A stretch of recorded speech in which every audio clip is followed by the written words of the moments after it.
I'm going to use the format of stand-up to tell this story, I guess. As long as I can stand it.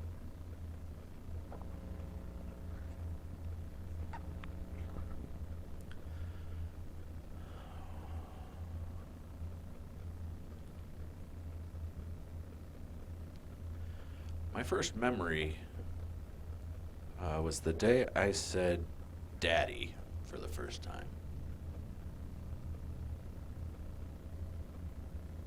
I don't know how old I was.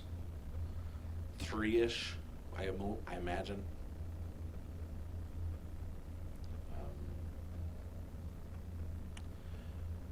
But I know it was the first day I said "Daddy" because, well, just trying to tell the story. Apparently, my dad was at work. He was a teacher. He was a high school physics teacher. And he was at work, and I said something to my mom along the lines of, "Where's Daddy?" I don't know if I wanted to see Daddy at that point or if I was just curious where he was or what was going on, but it was the first time I said it, so my mom was stoked. Like I did an interesting trick. And so she called my dad at work and probably left a message or, I don't know, maybe caught him during a break in his office. And let him know the momentous occasion this day was. His youngest son had said "Daddy." And he raced home after work to hear me say this. And when he got there, I don't know what it was. I don't have that good a memory of that time, but for whatever reason, I did not feel like saying "Daddy." I think I imagine I recognized the pressure being placed on the event, and I didn't want to. I didn't want to perform. And my dad made a choice at that point.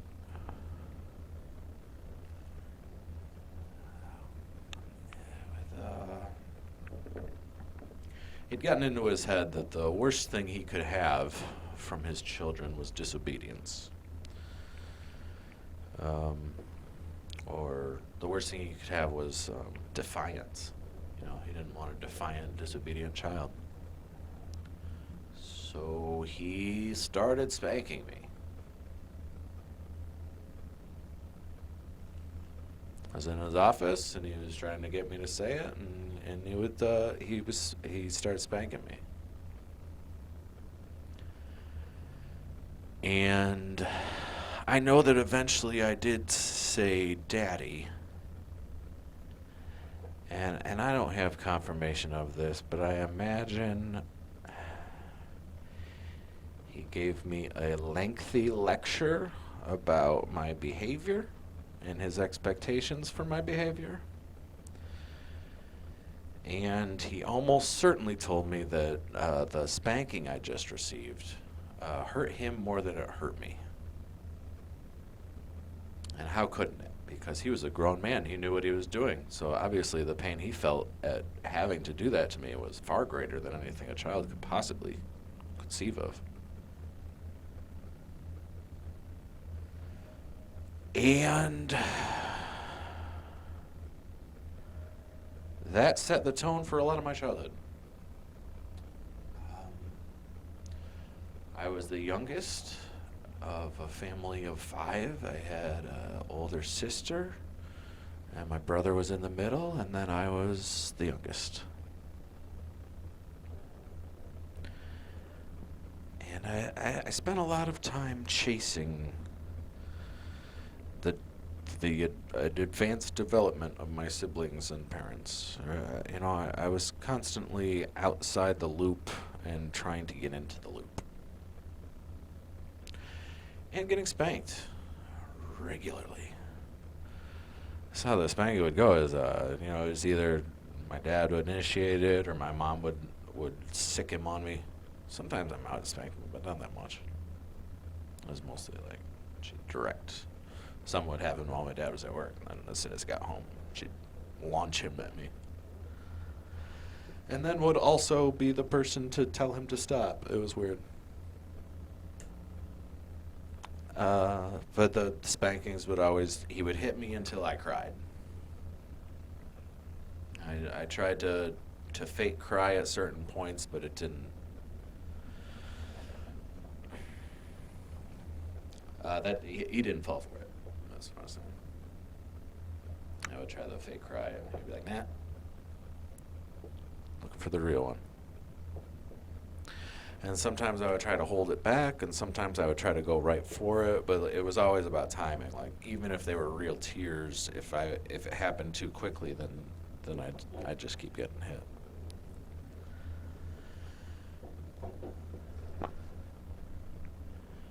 And he would use a wooden spoon. Because it hurts more than a hand, or just because he thought like touching my ass would be inappropriate. It could have been more about touching my ass being inappropriate. It would hit me until I cried, and then he would give me the lecture, and it would go on forever. And it would be my opportunity to figure out his perspective well enough to pass the final test. And the final test was this. He'd get to the end of this shit and he'd say, "Do you understand?" And I'd say, "Yes." And he'd say, "What do you understand?" And if I didn't get that shit right, it was back to the spoon. I hadn't listened right enough. I was still full of defiance if I didn't nail the perspective on what he believed I should be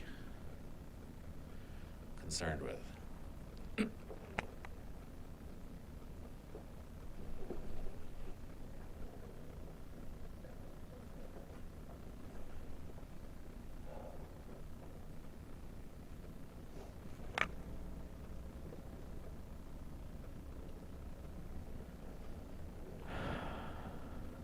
There would be the hurts me more than it hurts you. That was a feature throughout. I was too stupid to understand how much it hurt him. You know.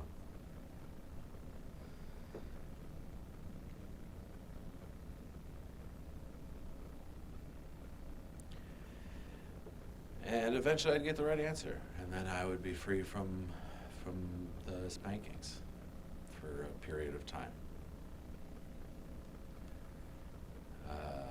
My parents didn't have a good marriage. They argued a lot. I spent a lot of time in my room with Legos and cassette tapes of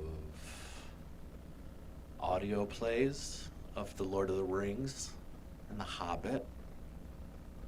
A lot of old-time radio on NPR. We were a Christian household, so I couldn't really listen to what I wanted to listen to, but NPR, I could listen to Fibber McGee and Molly. That was a big show for me, The Great Gildersleeve. People didn't know what I was...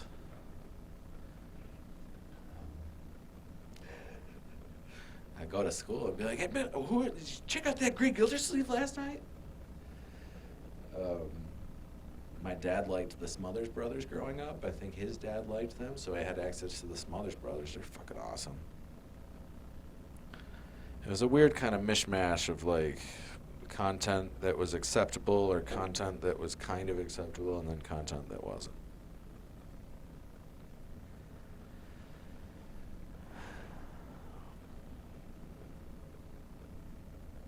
Like Nickelodeon was all right, but Snick? No.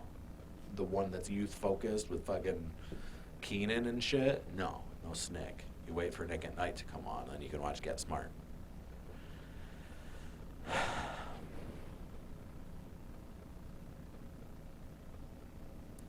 And I spent a lot of time just trying to chase, my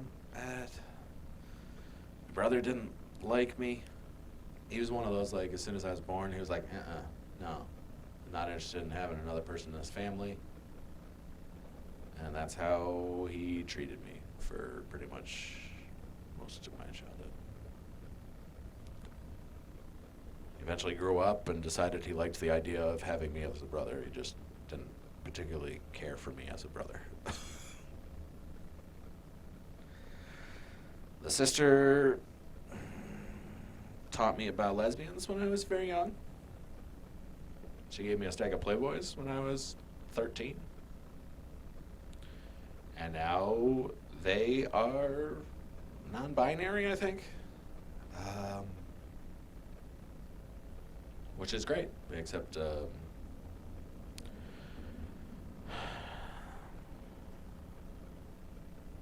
she uses people pretty bad for validation for every yeah.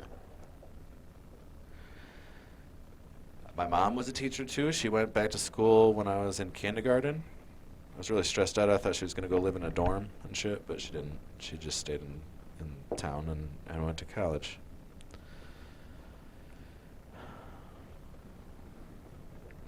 Growing up, I don't know. It was a weird kind of like, you know, we'd have to go to church, but we were always moving around to different churches. My dad was a physics teacher, but he was religious. But it's like a weird kind of like, he was just religious enough to feel superior to atheists for not having an afterlife plan. And then he was not so religious that he would buy into all the stupid bullshit that Christians sometimes believe. But then he still did. But it was just like, he liked to be right in the middle where he could kind of feel superior to both sides. And he likes going to church. He likes that. Growing up, I didn't do a lot of, I guess, you know, my there was music. My sister was a singer and played violin. My brother played viola and probably was singing just because he was stuck doing what my sister was doing. So I did a little bit, like my first play was, I think,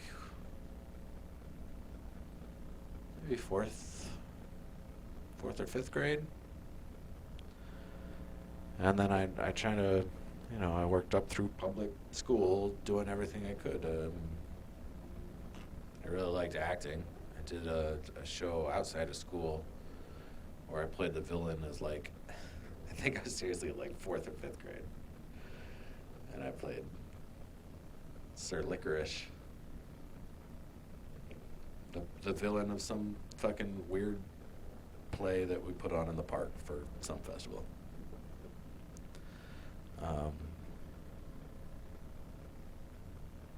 Anyway, I liked performing. I didn't have a lot of opportunities. I would fucking read Disney Adventures magazine, check out Jonathan Taylor Thomas and see all the cool shit he got to do being an actor and stuff. I wanted to do that. Like, I wanted to fucking Fred Savage and all those fucking people. I'm like, yeah, I want to do that stuff. But there wasn't a lot of opportunity. I took the opportunities I could. I got to high school. I did the musicals in high school. I started drama club. My dad didn't want me to do drama club because he was pretty sure that's what turned my sister gay. But it did it anyway, and it didn't even turn me gay at all.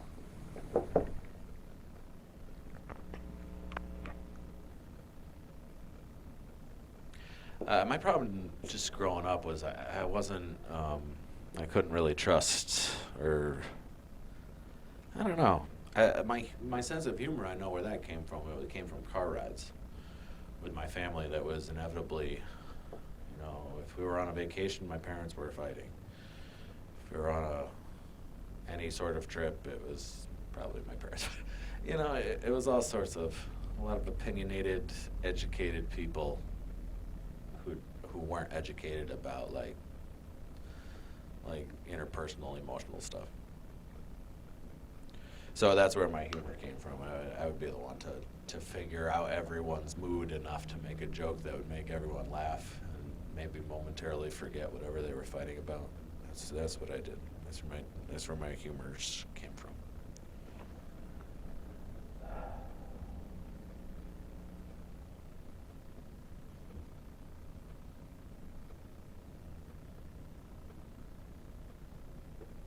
Once I could, I started watching like Saturday Night Live reruns and all that sort of stuff.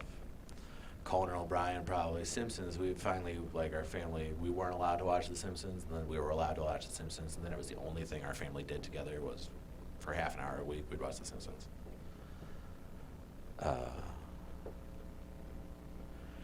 And that's kind of how it went. I would do like, I liked Saturday Night Live and Will Ferrell and all that. Like, I do impressions and shit. I was doing a lot of impressions. I like doing voices. I did accents. That's kind of what I was just playing. I was just flexing the muscles and seeing what they could do. High school, my problem in high school was I'd get in with like the drama club and I'd impress all the people at drama club, and then I'd be like, this isn't enough for me. And it never was. People were really satisfied doing the best they could possibly do at drama club. And I'm like, okay, but if you go to the AV club, you don't even know how to work that equipment. If you go and talk to the popular kids, they don't even know who you are or what you're about. So I kept branching. I started doing the AV club. Junior year, we had a junior variety show, and we managed to like stack the deck of hosts who were people like me and some of my weirder friends. Some of my much more original friends. Like, I was not an original sort of. I had charisma. I had a willingness to push boundaries. That was that's all the humor I really had. Was like, I'm willing to say whatever to make someone laugh or to make someone gasp, which is not the kind of. I wouldn't think that I was funny, probably. I don't know what I would think if I met myself back then. Anyway, we got in that variety show and we did some funny sketches, and our big one was the one that I organized was a Celebrity Jeopardy ripoff called Celebrity Jeopardy. Like, we were just doing Celebrity Jeopardy, and it was just a hodgepodge of like, I did Sean Connery because your best losers always whine about their best. Winners go home and fuck the prom queen. Like, that's what I had. That's what I have for Sean Connery. I'm like, I love Sean Connery. I want to do a Sean Connery voice. And so it was just kind of like a mishmash. It was just a mashup of like shit I ripped off from SNL. But people loved it. And then inevitably there were people who were like, that was just fucking ripped off. And I'm sure I got defensive about it. And I don't want to think how defensive I got about it. I wasn't that bad. I was more like, yeah, but there was some differences. Which there were, but like, yeah. That's where I was at 16, 17. Just fucking doing some shit. The most original stuff was probably, I'd worked with the AV Club and we did some, I was an anchor for that and would do segments. And I did some cool, like, special effects sort of stuff and just kind of fun. Kind of just taking the piss out of everything, every chance I could.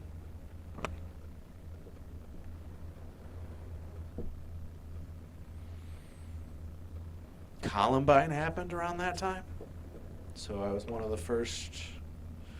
We had our drills. They marched us out to the bleachers, and we all thought about the pipe bombs under the bleachers, because of course some kid would know that. That kid would know where we were going, because he had the drills first, too. I'm still seeing people like, I'm blowing your mind by saying this sort of thing. And I'm like, no, you're not.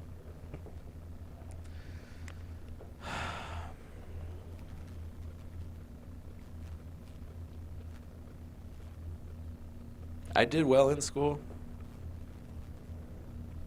Treasurer of National Honor Society at some point, that kind of thing. I think I did 1,300 on SATs back when it was out of 1,600. All the points I lost were from math, probably, with few exceptions. Yeah, I was smart. I was pretty smart, and I worked hard because I was raised by people who would hit me if I didn't get good grades. And on that, I'm gonna go take a piss.